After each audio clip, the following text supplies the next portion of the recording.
Welcome to Thinking Deeper by 6-7. Glad to be here for this one. Yeah, so what if I told you that the devil wasn't originally the bad guy? Like, at all? What if he was essentially God's strict head of HR? Right, just a guy doing his job. Exactly. Today, we are stripping away all the spooky folklore, the Hollywood exorcisms, and we're looking at something much more profound. We are exploring how humanity's concept of the devil is actually our ultimate desperate tool for understanding God. And the problem of evil. Yeah, the problem of evil, and eventually even the purely atheistic perspective of human nature. Basically, we're going to see that by looking really closely at the dark, humanity is actually just trying to make sense of the light. It is a massive philosophical journey, honestly. There really is. And our mission today is to synthesize a stack of really wide-ranging sources. I mean, we've got everything from a comprehensive breakdown of devil concepts across global religions. Super detailed stuff. Right, to a highly specific sociological analysis of Satan's role in the theology of Jehovah's Witnesses. Which is fascinating. Totally. We're basically trying to figure out the mechanics of belief here. Like, why did humanity feel compelled to invent an ultimate adversary in the first place? Yeah. And, maybe more importantly, what happens to that adversary when we strip the supernatural away entirely? You know, when we look at the universe through a purely secular, godless lens. It's just a wild ride, tracing this from ancient cosmic battlefields right up to the existential dread of modern philosophy. And before we get too deep into the cosmic weeds here, if you like my channel, please subscribe and press the like button. Always a good reminder. Right, because we are going to unpack this right from page 1. Yeah. And just jumping into the sources, there is this massive misconception about the Abrahamic God that, I mean, it completely upends how most people view religion today. Oh, absolutely. We tend to think of God and the devil as these eternal enemies, right? Locked in combat since the dawn of time. But if you actually look at the early texts of Judaism, there's no supernatural devil opposing God at all. None whatsoever. Right. It's really wild when you realize that. Yeah. Yeah. When you go back to the original Hebrew Bible, the word Satan, it isn't a proper noun. It's not a name. Exactly. It's not a name for some red guy with a pitchfork ruling over a fiery underworld. It translates simply to the opposer or the adversary. Just a title, basically. Yeah. And the instances where the Satan appears as a specific figure like in the book of Zechariah or the book of Job, he is absolutely not an evil mastermind trying to overthrow the universe. He's literally on the payroll. He is a celestial prosecutor. That's his job. He works for Yahweh in the divine court. His entire function is to act with divine permission, right? Yeah. To test human faith and report back. I love that detail from the sources because it completely reframes the narrative we're also used to. It's like, well, it's like a corporation hiring a strict compliance officer. That's a great way to put it. You know, he works directly for the CEO. His job is to audit the employees, find the weak points in the system. He isn't trying to burn the company down. Right. He's literally just doing what he was hired to do. Yeah, exactly. But clearly that didn't last. I mean, look at pop culture today. So how do we get from a celestial auditor doing performance reviews to, you know, the ultimate cosmic enemy of all that is good? Well, the shift is entirely historical, actually, and it happens during the Second Temple period. Yeah. The ancient Jewish people came into contact with the Persian Empire, and by extension, their religion, which is Zoroastrianism. Right. Now, Zoroastrianism operates on this deeply ingrained, really strict dualism. They have a supreme, perfectly good God named Ahura Mazda, and he is locked in a literal, eternal cosmic struggle with an evil spirit named Angra Mainyu. So the Jewish thinkers are suddenly exposed to this idea of a completely polarized universe. Exactly. Like light versus dark, good versus evil, just fighting it out on equal footing. Yes, and it deeply influenced their own theological development over the centuries. That compliance officer we talked about, he gradually evolved into an independent, malevolent counterpart to God. Oh, I see. And then later on, early Christians expanded that figure into the fallen angel ruling a legion of demons that we all instantly recognize today. But let's pause and look at the psychology of that shift. Because to me, it raises a huge question. Why was this Persian dualism so incredibly appealing to ancient people?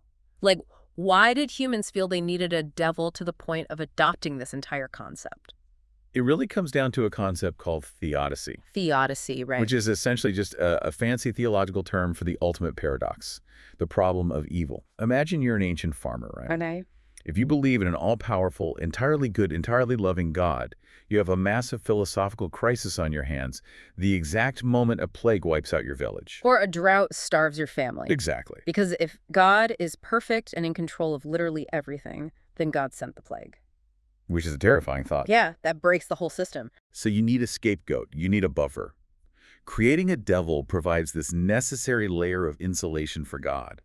It explains why a perfect creator's world is so incredibly flawed, painful, and chaotic without having to actually blame the creator himself. And the sources give us some incredibly visceral, tactile examples of this buffer in other global religions, too. Oh, yeah. Like, Right. take Manichaeism, which was an ancient Iranian religion. They didn't just see this as a spiritual metaphor. They viewed the world as a literal physical mixture of light and dark particles. The literal. Yeah. According to them, humans are physically trapped in matter by the Prince of Darkness. It completely separates the good God from the messy, painful reality of human suffering. God is the light and the devil is the trap. And we actually see an even more grounded version of this in Tengrism, which is a Central Asian religion. Oh, the mud story. I love this one. It's so good. So in their creation myth, you have this devil-like figure named Erlik. But Erlik actually helps the supreme god, Olgin, create the earth. They're working together at first. Right. The myth says they are bringing mud up from the primordial waters to form the land. But Erlik decides to hide some of that mud in his mouth because, he secretly wants to create his own world later. But the earth starts expanding. Right, it expands. And the mud inside Erlik's mouth expands right along with it. That's hilarious. It starts choking him, and God eventually forces him to spit it out in this massive, chaotic mess. And that spit literally creates the swamps, the barren deserts, the wastelands. Exactly. I find that to be such a brilliant, functional myth. I mean, it gives the listener a literal explanation for the flawed, hostile parts of the natural world.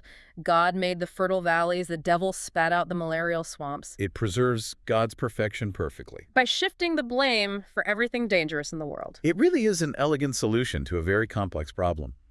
But, while ancient mythologies used literal swamps to explain this dualism, the source material points out that certain modern belief systems have taken this idea of shifting the blame and turned it into the central defining pillar of their entire worldview. Which brings us to a really fascinating case study from our sources, the theology of Jehovah's Witnesses. Yeah, this part is intense.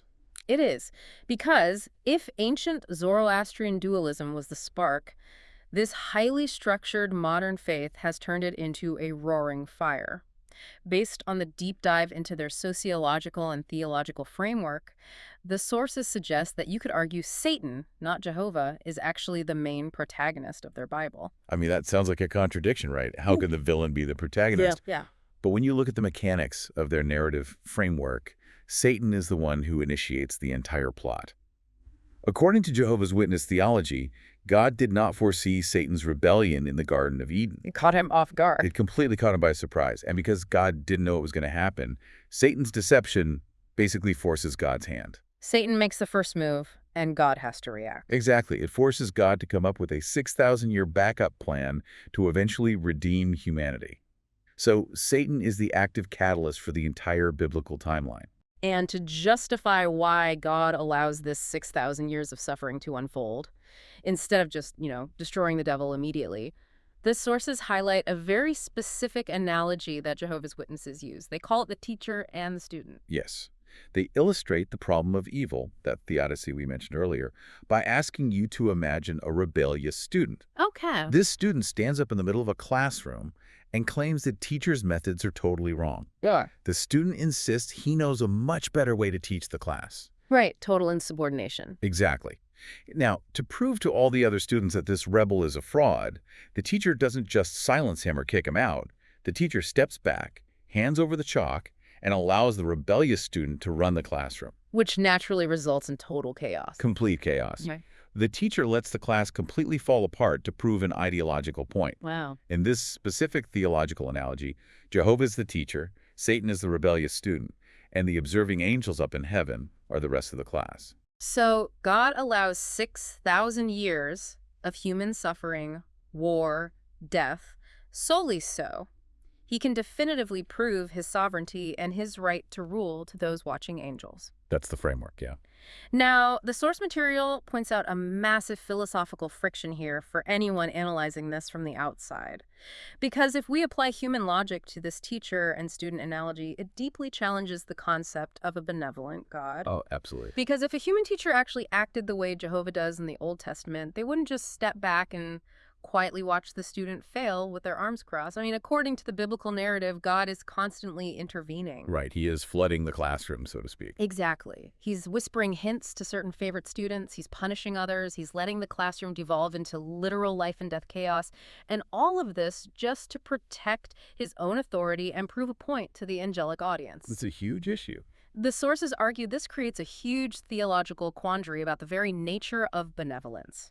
It is a profound paradox. Yeah. And, beyond the philosophical debate, the sociological analysis in our sources shows how this theology creates a terrifying high-stakes worldview for the believers themselves. Right, the real-world impact. Exactly. In this framework, Satan isn't just an abstract concept of evil or like a metaphor for bad behavior. He is a real, active, hyper-intelligent entity prowling like a roaring lion. And their specific eschatological timeline makes it even more intense, right? Oh, yeah. They believe that in the year 1914, Michael the Archangel went to war with Satan and physically kicked him out of heaven. Meaning Satan and all his demons lost their vast celestial playground. Yep. They are now permanently confined to Earth. They are trapped here with us, and they are absolutely furious because they know their time is running out before God destroys them. Like a rabid dog backed into a corner. That's terrifying. And because they are confined to our physical realm, the fear of demonic influence seeps into the most mundane aspects of everyday life. The hypervigilance required to maintain this belief is staggering. The examples from the source are genuinely mind-blowing when you think about the psychological toll this takes. Oh, sure. We aren't just talking about abstract temptation to, tell a lie or steal something. We are talking about beliefs that demons can attach themselves to inanimate objects. The Smurf dolls. Yes. The sources detail widespread urban legends within the religion about Smurf dolls coming to life and walking out of kingdom halls. It sounds wild to outsiders, but it's taken very seriously. There are stories of levitating begs caused by a family accidentally buying a secondhand amulet at a garage sale, or unknowingly bringing an occult item into their home. It acts as an extreme form of sociological control. They heavily rely on a concept called the table of demons, Right. which is based on a scripture stating you cannot eat at the table of Jehovah and the table of demons simultaneously. It is an entirely black and white binary. Which means your choice of Friday night entertainment is literally a spiritual battleground. Oh. Think about how exhausting that is for a parent. If you let your kid watch a movie about wizards or vampires or magic, even a child playing with a plastic magic wand, it is viewed as actively dining with evil spirits. You're opening the door. Yeah, it is seen as extending a literal invitation to invisible demons to enter your living room. You are constantly walking on eggshells, terrified of giving this omniscient-like villain a foothold in your life.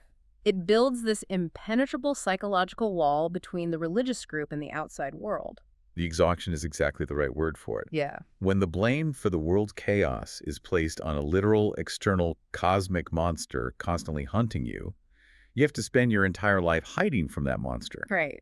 But what's fascinating as we look broader at our sources is that many global traditions looked at that exhaustion and they took a completely different route. They dismantled the external monster entirely. Right. Imagine living with that level of paranoia and then discovering a philosophy that just says, no, the monster isn't out there, it's in here. Because you have this vast spectrum of human belief that shifts the blame away from a literal cosmic war and places it squarely back on human nature. We stop looking up at fallen angels in the sky and we start looking in the mirror. A perfect example from the text is Islamic Sufism. Okay, yeah.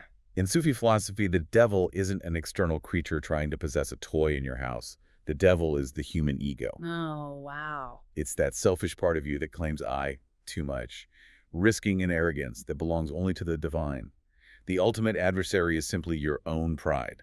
And we see a very similar internalization in Eastern philosophies, too. Totally. In Buddhism, there's no Satan orchestrating world events, but there is the concept of Mara.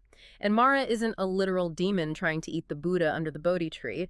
Mara is the psychological embodiment of desire, hesitation, and illusion. Right. It's all internal. When the stories say Mara sends visions of beautiful women or terrifying armies to distract the Buddha, those are representing the internal forces of lust and fear that hinder our own spiritual progress. You see this exact same psychological shift in Sikhism with the concept of the five thieves. The five thieves. Yeah. Pride, lust, greed, attachment, and anger.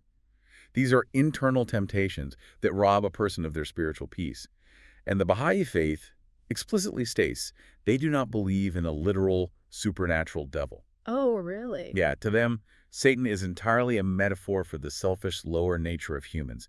Evil is simply what happens when people let their own biological and egotistical drives define their actions. Which brings us to the philosophical climax of this entire deep dive. Because if we follow this trajectory, from a literal monster causing earthquakes to a psychological metaphor for our ego, what happens when we reach the atheistic evaluation of the world? Right. What's left? Exactly. If there is no God, if we remove the divine entirely from the equation, what happens to the devil? He doesn't just disappear. No, he evolves.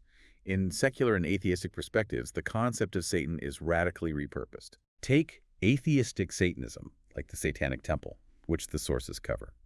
They do not believe in a literal supernatural being.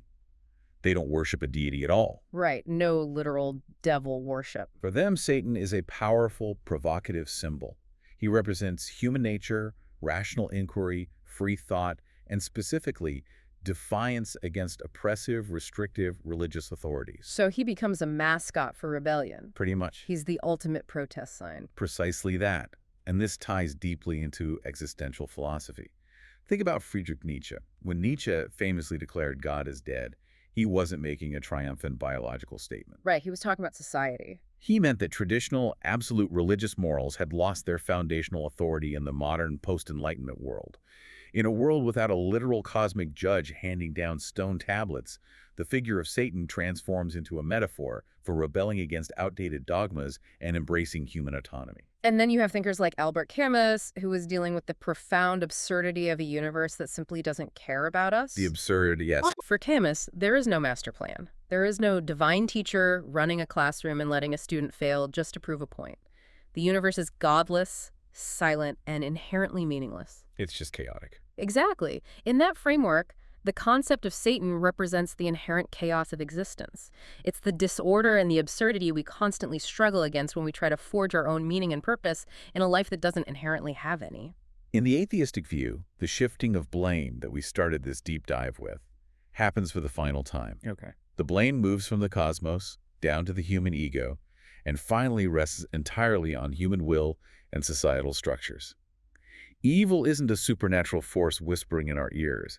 It is a construct born entirely from our own actions, our own choices, and our own systemic cruelty. Wow.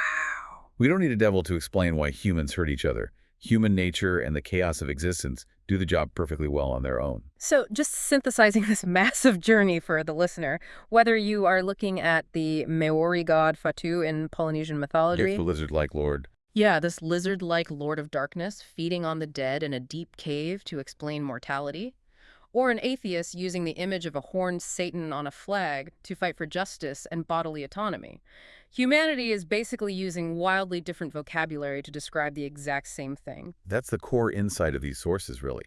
Across all these varying traditions, the devil is humanity's way of wrestling with the brutal, chaotic, and selfish realities of our own existence. It's incredible to see it laid out like that. It really is. Yeah. I mean, we started this discussion looking at ancient Judaism, where the adversary was just a celestial prosecutor testing our faith in a divine court. Just doing his job. Right. Then we moved to the intensely paranoid, demon-haunted worldview of modern high-control groups like Jehovah's Witnesses, where evil is an active external predator that forces you to police your entire life. Hiding from Smurf dolls. Yeah, exactly.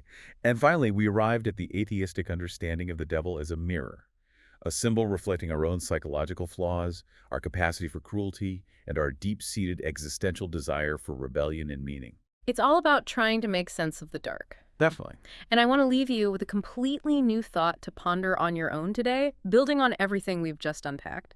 We've talked about how ancient humans invented the devil to justify God's flaws, to explain the swamps of creation, and eventually to understand our own human nature. Right. But imagine if, hundreds of years from now, humanity creates a highly advanced, fully conscious artificial intelligence. Okay. Wow. And we place that AI in a perfect, simulated digital utopia, a flawless system with no suffering whatsoever. So go for Eden. Exactly. Would that AI eventually have to invent its own devil? Oh, wow. Would it need to introduce a concept of chaos or a simulated virus just to understand the boundaries of its own free will? Is a devil-like, an ultimate resisting adversary an inevitable mathematical requirement for any conscious mind that is trying to define what is good? That is wild. By trying to understand the dark, maybe that AI, just like us, is simply trying to figure out the light. That is a fascinating, profound question to leave on. Because, I mean, when you remove the struggle, do you also remove the capacity to understand peace? Right. Well, thank you for joining the conversation today. Keep questioning the narratives around you. Keep looking closely at the dark, and we will catch you next time.